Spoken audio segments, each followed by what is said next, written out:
자, 안녕하십니까. 네, 정동민 국어논술학원 부원장 강사 이대건입니다. 네, 오늘은 겨울방학에 고3이 해야 하는 그런 겨울방학 국어 공부법, 뭐 약간 커리 이런 것들 좀 말씀드리고요. 그리고 이제 저희 1과정, 정동민 국어논술학원 1과정에 이제 커리큘럼하고 특강, 이런 계획들 좀 말씀드리려고 방송 켰습니다. 일단 예비 고3이 해야 하는 겨울방학 국어 공부법, 일단 날짜별로 좀 말씀을 드릴게요. 이제 겨울방학이라고 해봐야 12월, 1월, 2월이에요. 고3은 진짜 빨리 지나가거든요. 화르르 하고 지나가가지고 이렇게 막 여유롭지 않아요. 고2하고는 좀 달라요. 고1은 막 생기 넘치게 뭔가 액션을 취하고, 고2는 뭔가 이렇게 정체된 듯하게 시간이 천천히 갔다면, 고3은 정말 빨리 지나가거든요. 일단 12월 달은 이제 이 영상이 지금 12월 15일 날 촬영하고 있는데, 이제 방학이 1월인 학교들이 많아요. 근데 방학까지 뭐 기다렸다가 겨울방학 공부하면 큰일 나요. 진짜 그건 절대 안 되고, 12월 안에 무조건 생기부를 마무리 하셔야 됩니다. 생기부를 또 선생님마다 다르지만, 방학 뭐 끝나고도 조금 뭐 봐주시는 분이 있다고는 하는데, 중간에 나갈 때라든지 어쨌든 방학 전에 다 마무리 하셔야 돼요. 생기부 마무리 못한 거 있으면 이제 다 채우시고, 그리고 선택 과목을 정하는 게 12월에 가장 중요한 포인트예요. 엄매 화작 중에 아직도 선택을 못한 친구들이 있을 수 있어요. 빠르게 하나를 이제 정해주세요. 6월까지 기다리지 말고 일단 본인이 요 정도 되면 2학년 때 엄매를 거쳐오고 11월 모의고사를 통해서 내가 뭘 선택해야겠다. 물론 둘 다 장단이 있죠. 엄매는 시간을 좀 줄일 수 있어요. 알고 있으니까. 대신 공부의 양이 늘어나는 거고요. 화작은 따로 공부할 만한 어떤 컨텐츠가 있지는 않아요. 대신 시간이 좀 더 오래 걸려요, 푸는데. 그리고 정말 중요한 게 탐구를 정하셔야 돼요. 사탐 2과목을 정하시거나 과탐 2과목을 정하시거나 섞어서 정하시거나, 어쨌든 수학은 정해져 있으니까 탐구를 빨리 좀 정했으면 좋겠습니다. 그 다음에 PT를 이렇게 보고 있었네요. 그리고 커리큘럼과 학습 계획을 12월 안에 완성하셔야 돼요. 왜냐면 12월 안에 완성을 하고 12월 안에 한 번은 실행을 하셔야 돼요. 그러니까 그게 언제냐면 12월 마지막 주에 실행을 하셔야, 만약에 그때 실행을 하지 못하면 1월 달에 나 방학하고 실행해야지. 뭐 1월 벌써 둘째 주가 되고, 1월 둘째 주가 되면은 뭔가 또 뭐 오류가 생길 수 있어요. 예를 들면 보통 이제 친구들은 되게 타이트하게 계획을 잡아요. 그 어렸을 때 그 방학 계획 보면 이렇게 시간으로 동그랗게 되어 있는 거 있잖아요. 그리고 막 똥 싸는 시간까지 이렇게 해놓는 것처럼 되게 말도 안 되게 타이트하게 해놔요. 그러니까 실제로 그걸 아무것도 지킬 수가 없어요. 수정할 시간이 필요하기 때문에 커리큘럼과 학습 계획을 완성하시고, 예를 들면 난 국어 이렇게 하고, 탐구는 이렇게 하고, 뭐 인강을 들을 거면 누구 걸 들을 건지도 다 정해져 있어야 돼요. 그리고 그거를 12월 달에 무조건 마지막 주에 일주일을 해봐야 돼요. 그리고 나서 수정을 합니다. 이게 12월 달에 굉장히 중요한 어떤 것들이고, 이제 1월이 됐어요. 1월은 개념감을 가지고 실무를 풀어야 됩니다. 전 과목 실무가 필요해요. 국어, 영어, 이제 수학, 탐구 이렇게 주 1회 이상 푸셔야 돼요. 그러니까 국어는 주 1회 이상 푸셔야 되고, 오답 정리가 매우 중요합니다. 학원에서 모의고사 클리닉이라고 모의고사를 푸는 게 있는데, 그걸로 대체하시면 안 되고 따로 하나 풀어야 돼요. 모의고사 클리닉과 병행하면 국어 학습량이 2배가 되는 걸 거예요. 그래서 그럼 더 좋겠죠. 그래서 개념감 있게 실무 푼다는 건 뭐냐면, 이제 특히 문학 파트 같은 경우에는 개념이라는 게 있어요. 고전시의 개념. 물론 학원에 계속 다녔던 친구들은 이게 잡혀 있겠죠. 어느 정도 잡혀 있을 텐데, 그냥 무작정 막 그냥 문제를 풀고 오답 정리를 해설지를 보고 하는 건 정말 좋지 않아요. 그러니까 한번 생각해 보세요. 본인이 내가 모의고사 풀고 하는데 성적이 오르지 않는 친구들이 있어요. 계속 4 이렇게 나온다. 그럼 뭐가 문제가 있는 거야. 오답 정리를 잘못하던, 아니면 개념 없이 그냥 소위 말해서 약간 뻘짓 같은 것처럼 문제만 그냥 단순하게 풀던, 그러니까 개념감 있게, 그러니까 오답 정리라면 개념감이 생기거든요. 그래서 내가 수업 시간에 배운 거를 이렇게 써야지. 근데 그걸 하려면 수업 시간에 배운 걸 한번 노트로 정리하는 게 좋아요. 뭐 인강을 보든 뭐든 어쨌든 그 요만한 A4 용지에 한번 그냥 쓰기만 해도 되거든요. 간단하게 정리를 하면 이제 괜찮아요. 그 상태로 실무를 풀어주는 게 굉장히 중요합니다. 1월 달에 그러니까 국어는 4개를 풀겠죠. 모클까지 하면 8개를 풀 거고 모든 모의고사를 매주에 하나씩 해서 4개는 1월 달에 무조건 푸셔야 됩니다. 제일 중요한 겁니다. 더 풀면 좋고요. 근데 전 과목을 일주일에 1회 이상 하기가 조금 빡세요. 그리고 2월 달에 됐어요. 2월 달에는 개념은 이미 다 잡혔고요. 체화한 상태인 거예요. 이제 체화라는 거는 이런 거지. 이제 우리가 축구공을 찰 때 생각하고 차진 않잖아요. 축구 시합을 할 때 내가 왼쪽으로 차야겠다 이렇게 차는 게 아니라 그냥 차잖아. 그것처럼 이제 그냥 흘러가는 대로 모의고사를 풀게 돼요. 1월 달하고 크게 차이는 없는데 1월 달은 내가 이렇게 좀 적용하고 풀어야지 라는 느낌으로 푸는 거고 2월 달은 그냥 푸는 거예요. 그냥 풀고 오답 정리하는 건데 마찬가지로 전 과목 매주 1회 이상 하시고 마인드는 3월 모의고사가 수능이라고 생각하고 푸시고 준비하셔야 됩니다. 왜냐면 3월 모의고사가 수능 성적이 된다는 말이 많잖아요. 그 팩트이기 때문에. 네. 그래서 생각하고 푸세요. 그러다 보면 EBS 수능 특강이 1월이 나올 거예요. 2월 첫째 주에 나올 거예요. 그럼 EBS 수능 특강을 위해서 뭔가 학습 시간을 빼야 되냐? 학원을 다니면 어차피 학원 컨텐츠가 EBS 수능 특강으로 바뀌기 때문에 그렇게 안 하셔도 돼요. 수능 특강은 왜 2월 나오자마자부터 봐야 되냐면 자 우리가 5월 달에 중간고사가 있어요. 학교에서 3월, 4월을 보낸 다음에 5월 달 시작하자마자 중간고사를 봐요. 2달 준비하고 그럼 중간고사를 뭘로 보냐? 수능 특강으로 봐요.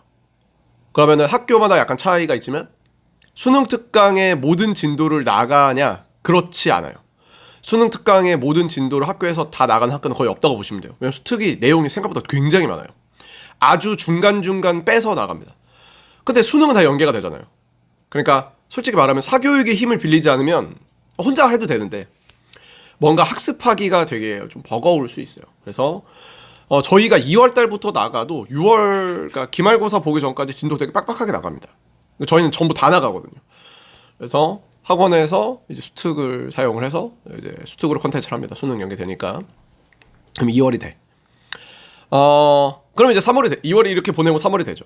그럼 3월 모의고사를 이제 보게 되는 건데 겨울방학의 이제 목표죠. 네, 겨울방학의 이제 목표는 일단 시간 배분을 하실 때는 오전은 일반적으로 국영수를 하십니다. 그리고 오후는 탐구 과목이나 취약한 어떤 영역을 조금 더 하는 거고요. 그리고 이제 야간, 이제 밤이 됐어요. 밤에 이제 학원을 가지 않거나 학원 갔다 와서는 단어를 외우거나, 왜냐면 그때 좀 뇌가 좀 쩔어 있거든요. 공식을 암기하는 방향으로 네, 나갑니다. 그리고 제가 되게 추천하는 공부 방법은 하루에 한 과목을 하지 않는 거예요. 그리고 서너 시간 동안 한 과목을 하지 않는 거를 사실 추천을 드리는데 아이들마다 개별적으로 다르긴 하지만 제가 그래서 아이를 진단하고 클리닉할 때 얘기하거든요. 저 같은 경우는 이제 국어를 계속 하다가 사실 힘들 때가 있어요. 막 1시간 이상 하면 좀 힘들어요. 그러면 영어로 그냥 바꿔요. 1시간 정도 국어하고 영어로 바꿔요. 그게 이상한 게 아니에요. 그래서 국어하다가 영어로 바꿔버리고 영어 하다가 힘들면 수학에서 되게 쉬운 거 있어요. 예제들만 있는. 수학에서 쉬운 걸 해요. 수학에서 쉬운 걸 하면 약간 퍼즐 푸는 느낌이 있거든요. 스토크처럼. 그럼 좀 집중력이 올라가요. 그럼 다시 이제 비문학으로 들어가고 약간 이런 느낌으로 되게 이제 인터벌 트레이닝 하듯 하는 것 방법도 좀 추천을 드려요.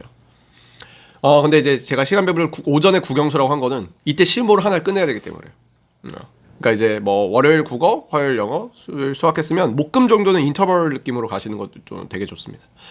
그리고 무리한 양보다는 완벽한 마무리가 중요해요. 오답 정리하고 오답 정리한 걸 노트로 좀 정리하고 정리한 애들이 무조건 공부 잘해요. 하는 걸 추천드리는데, 그러니까 무리한 양인지 아닌지를 확인하기 위해서는 12월 말, 그러니까 지금 이제 시작을 해야 돼요. 그리고 무조건 실무, 그러니까 물어봐. 선생님, 저는 수능은 되게 소중한 거니까 이 기출 문제를 수능 전에 풀 거예요. 나중에 3월이 되면 3, 4월이 되면 이감, 상상, 한수, 메가에서 모의고사가 막 EBS 연계 모의고사가 미친 듯 쏟아져 나와요. 일단 실무 정리하는 게 맞습니다. 네. 그리고 실무도 지금 거 풀면, 그러니까 최근 거 풀면은 이거 풀어봤을 거예요. 또 공부하는 친구들은 다 풀어봤기 때문에. 그럼 선생님 예전 거 풀어도 도움이 되나요? 예전 거 실무가 최고예요. 수능이 짱짱맨이에요. 수능은 만들기 위해서 한 달씩 써요. 막 엄청나게 막 머리를 쥐어짜서 남든다. 얼마나 좋은 문제예요. 수능은 이상한 문제가 하나도 없어요. 예전 수능 좋아요. 뭐 2000 90년도 수능까지는 아니지만 2016년 수능 좋아요. 17년 수능 풀어 좋아요. 짱짱맨이에요. 그래서 실무 정리하고 이제 고1은 약간 예습 느낌이었다면 고3은 이제 예습보다 복습. 그러니까 정리하는 게 너무 중요하다. 겨울방학은 수능을 위한 프랩이에요. 그러니까 제가 요리를 되게 좋아하거든요. 프랩이 뭐냐면 재료를 미리 준비하는 거예요. 그러니까 이거 어머니들한테도 보내고 학생한테도 보낼 거라 어머니들은 이해하실 건데 제가 요리가 취미니까 요리로 말씀드릴게요. 어머니들 요리 많이 하시니까 저희가 요리를 할 때 재료를 다 미리 준비해 놓잖아요. 그리고 머릿속에 이미 그걸 어떻게 활용할지가 다 들어있잖아요. 거기까지가 3월이에요. 커리어를 짜는 거. 그리고 3월부터 진짜 미친 듯 달려가면서 미친 듯 요리를 하는 거예요. 이제 막 아이가 이제 저녁을 만들어야 돼. 그럼 요리할 때 막 찌개 끓이면서 막 뭐 볶고 이러잖아요. 그러니까 다 머릿속에 있으니까 할 수 있는 거죠. 그게 체화된 거고. 겨울방학은 수능을 달려가기 위한 프랩이에요. 만약에 겨울방학 때 뭔가를 안 하거나 1월 넘어서 하잖아요. 그럼 이제 다 망가지는 거예요. 균형이 없어. 밸런싱이 없으니까 다 3월 달에 내가 원했던 성적이 안 나오고 그럼 급하니까 막 당장 못하는 것부터 공부를 하고 그럼 공부에 이상하게 이렇게 육각형의 공부가 돼야 되는데 그게 아니라 탐구를 빼먹고 공부를 하고 그럼 탐구를 한다고 9월을 보내고 그럼 9월에 뭔가가 제대로 되지 않고 마무리가 되지 않고 그럼 수능을 잘 못 보는 거예요. 그러니까 이 시작을 빨리 해야 돼요. 지금 해야 됩니다. 지금. 네. 제가 오늘 수업 시간에도 얘기했지만 공부 언제부터 할 거야? 그러니까 애들이 뭐 누구는 뭐 오늘 일요일이거든요. 월요일이요. 뭐 누구는 뭐 방학 끝나고요 이렇게 얘기하는데 오늘이야. 일요일부터 해야 돼 이렇게 얘기했는데 오늘부터 해야 됩니다. 네. 그래서 빠른 신행이 균형 있는 공부를 만듭니다. 특히 탐구 영역. 국어 선생이지만 탐구 영역에서 탐구를 겨울방학 때 꼭 다 끝내셔야 됩니다. 네, 이론적으로는 네, 완벽하게 마무리를 짓는 게 맞습니다. 저희 1과정 수업 커리 말씀드릴게요. 1과정은 12월 18일 네, 그러니까 지금 기준으로 3일 있다 개강합니다. 네. 고3은 수금 토일 수업하고요. 일주일에 4시간 이건 뭐 동일하죠. 문학, 독서 선택 과목으로 나눠져요. 그래서 언매하고 화작으로 수업이 되어 있고 1월은 취약 유형 클리닉이라고 아이들이 좀 취약한 영역을 마지막으로 보강하는 수업을 한 1월 5주 정도 진행을 해요. 12월 말부터. 그리고 2월달 수능 특강에 나오면 말씀드렸지만 수특으로 그러니까 학원에서 그냥 교재가 나가지 않습니다. 아이들이 수특을 사와서 수특으로 수업을 하는데 수특이 고전 소설만 6개 있습니다. 네, 현대시는 한 40개 정도 있고요. 수능 특강만 이거를 학교에서 다 해주지 않습니다. 다 해주는 학교는 거의 본 적이 없습니다. 그러니까 문학은 다 할 수 있는데 문학, 독서, 문법이에요. 책이 3권이에요. 책이 이만큼이에요. 독서도 한 60지문씩 됩니다. 독서는 거의 학교에서 건들지 않습니다. 그러니까 학원에서 해야 하니까 빨리 팍팍 치고 나갑니다. 그리고 내신에도 당연히 영향을 주겠죠. 미리 하니까요. 중간에 과정평가 한번 보고요. 그리고 고3 같은 경우는 네, 여기 넣었어야 되는데 네, 그 모의고사가 나갑니다. 매주. 네. 그러니까 이제 컨텐츠적으로 학원에서 주는 모의고사를 어쨌든 하셔도 될 것 같아요. 모의고사 나가고 클리닉도 따로 합니다. 이 클리닉이라는 거를 네, 저희 학원 장점 중에 하나인데 특강도 있지만 클리닉을 또 말씀드리면 학원에 와서 모의고사를 풀고 해설 강의를 듣는 것까지는 이제 오케이인데 저희 학원의 장점 중에 하나가 뭐냐면 고1 때 가르쳤던 선생이 고3 때까지 가르친다는 거예요. 그럼 뭐가 되겠어요? 1대1 진단이 되겠죠. 저희 학원이 뭐 대형 학원이다. 애들이 많으니 애들을 이제 뭐 이렇게 하겠느냐 하는데 전문가 선생님들인 거고 전문가 선생님들이 얘를 내신을 해왔고 몇 년간 가르쳤고 그럼 얘가 뭘 모자라는지 알잖아요. 네.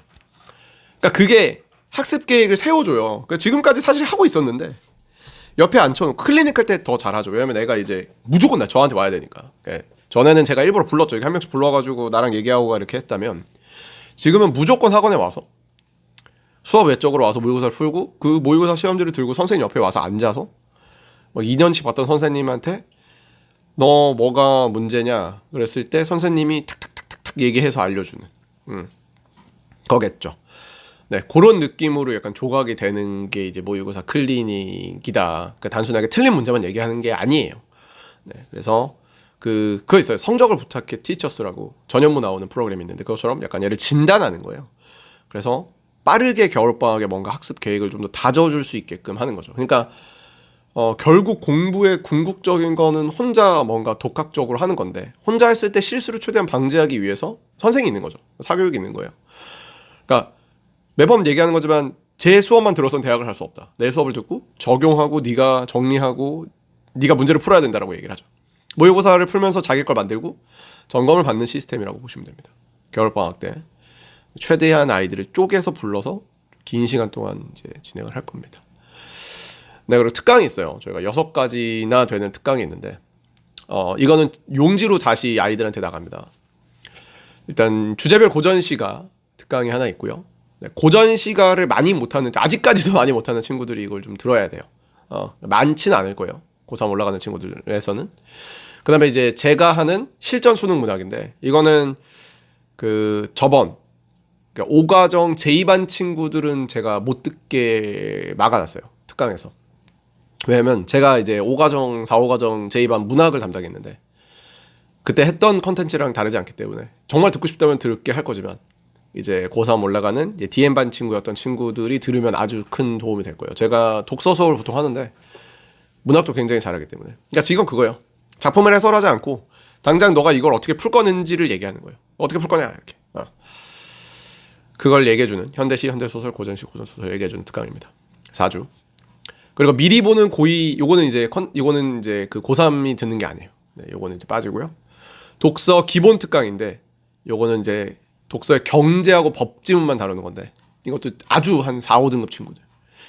경제 심화 특강은 이제 한 2등급권, 1등급 얘들은 이미 잘할 테니까 한 2등급권 친구들이 들으면 좋은 특강, 독서 특강이 깔려 있습니다.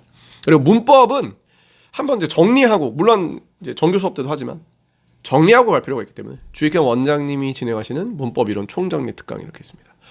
6가지의 특강이 있고요. 아마 근데 신성 기숙사 친구들은 저희가 평일에 깔았기 때문에 조금 듣기가 어렵지 않을까. 네, 그리고 또 화성고 친구들도 조금 듣기 어려울 것 같아요.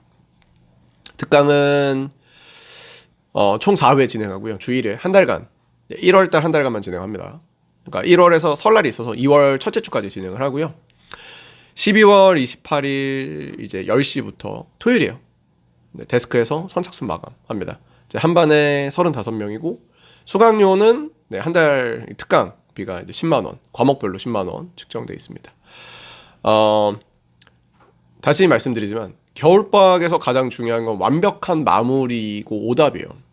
예습이 아니라 복습과 정리고, 실무를 통해서 문제를 풀고 내가 3월부터 달려나갈 개념적인 힘을 기르는 거예요. 근데 이 개념이라는 게 되게 많이 하는 게, 그럼 뭐 개념을 어떻게 잡냐는 거예요. 개념이 중요한데 뭐 어떻게 잡냐? 수학도 아니잖아요. 공식이 있는 것도 아니고. 아는 척하지 않는 게 개념이에요. 물론 개념 인강들도 많이 있어요. 뭐 EBS에도 나비 효과 같은 게 있고. 근데 현재 고3이 그거를 하나하나 듣기에는 좀 맞지 않아요. 뭐 모든 개념을 모르는 게 아니라 중간중간 모르는 거니까요. 아는 척하지 않는다는 건 뭐냐면, 예를 들면 이제 지사적이라는 말이 있어요. 지사적 태도를 취한다. 느낌적으로는 알아요. 주사적. 뭐 설명해 보라 그래요. 이게 뭔데? 대답을 못 해요. 이게 개념이 없는 거예요. 그러니까 오늘은 맞아도 내일은 틀릴 수 있는 거죠. 오답 정리를 잘하면 정답의 근거를 다 지문에서 찾을 수 있어요. 그렇게 하게끔 항상 학생들을 지도하고 있고. 근데 이제 용어 같은 걸 몰랐을 때는 굳이 인강을 들어서 지사적이라는 말을 찾을 수는 없잖아요. 그러니까 사전만 검색해봐도 되는데, 요즘에는 저는 사전을 검색하라고 얘기를 잘 안 해요. 예전에는 야, 사전을 봐. 네이버 그냥 들어가서 지사 치면 나와 이렇게 하는데, 요즘엔 저는 뭐라 그러냐면, 요즘 AI가 되게 발달돼 있어요. 이건 제가 쓰는 방법이고 약간 꿀팁이라 이건 여기다 적지도 않았는데 아이들한테만 싹 얘기해 주는 건데, 이제 챗 GPT, 뭐 제미니, 뭐 클로드, 아주 많은 AI들이 있어요. 그러니까 뭐 삼성, LG처럼 회사가 다른 건데, 클로드라는 것이 언어에 특화되어 있어요. 컴퓨터로도 쓰실 수 있고 핸드폰 어플도 있어요. 저도 쓰는데, 클로드가 이제 유료 무료 버전이 있는데, 이제 무료 버전만 쓰셔도 돼요. 클로드에 들어가서 제가 이제 여기 이제 올려놨었는데, 지사적이 뭐야라고 물어보면 요 정도까지 알려줘요. 수능국에서 말하는 지사적 태도가 뭐야? 지사적 태도는 조선 사대부의, 이건 AI가 얘기해 주는 거예요. 그러니까 AI가 요즘 너무 발달돼 있기 때문에 저희가 생각하는 것 이상으로 발달돼 있거든요. 그러니까 이거를 읽으면 이해가 안 갈 리가 없어요. 아, 이게 지사구나. 그러니까 물론 이게 다 되진 않아요. 이게 뭐 여기까지 이렇게 달려주는데 이게 다 안 돼요. 그런데 만약에 이게 다 안 됐을 때 문제가 생기면 제가 있잖아요. 선생님한테 가서 물어보면 되잖아요. 선생님, 이거의 근거가 어딨나요? 다 알려줘요. 그리고 지금 현재 잘하는 애들은 그렇게 하고 있고 저를 이용하고 있어요. 네. 물론 내신에서는 당연히 이용하지만 수능 수업에서도. 그래서 이렇게까지 해서 그러니까 완벽하게 정리할 수 있다. 기계 AI 힘을 빌려서라도. 아니면 인간인 나를 빌려서라도. 그래서 충분히 환경적으로 마련이 돼 있으니까 일단 빠르게 12월 안에 계획을 정리해서 이제 치고 나가서 수능까지 갈 수 있는 그 동력을 지금 만드셔야 됩니다. 지금이 가장 중요한 거 빨리 하는 거. 내일 여기 있는 것들 해서 나가면 됩니다. 국어적인 면에서는 어쨌든 학원 안에 컨텐츠들이 이렇게 준비가 돼 있으니까 나머지 과목에서는 이렇게 쭉쭉쭉 해서 이제 어느 정도 좀 만들어 주시면 된다라고 보시면 됩니다. 이게 이제 저희 고3 겨울방학 때 해야 되는 국어 홍보 말씀드렸고요. 혹시 추가적인 이제 제가 죄송스러운 말씀이지만 이제 원래 한 분 한 분 전화드리고 이렇게 말씀드렸어야 하는데 저는 진짜 학생 위주로 컨택하는 걸 더 많이 하는 사람이라 가지고 아이들은 좀 많이 불러서 얘기하는 편이에요. 시험 끝나면 더 많이 부르고 혹시라도 그래서 지금 영상을 찍어 올렸는데 혹시 어머니들께서 좀 궁금하신 점 있으시거나 상담 원하시면 언제든 이제 데스크에 연락 주시면 제가 이제 수업 없을 때 바로 전화 드려요. 그래서 바로바로 이제 상담하실 수 있으니까 기탄 없이 뭐 연락 주세요. 그리고 궁금하신 것들 많이 물어보셔도 되고요. 여기까지가 저희 학원에서 하는 고3 커리큘럼과 겨울방학 공부 방법입니다. 커리큘럼은 뭐 모클 있다. 모클 있어요. 모클 때 봅시다. 특강도 있고요. 자, 그럼 여기까지 하도록 하겠습니다. 화이팅! 겨울방학 화이팅!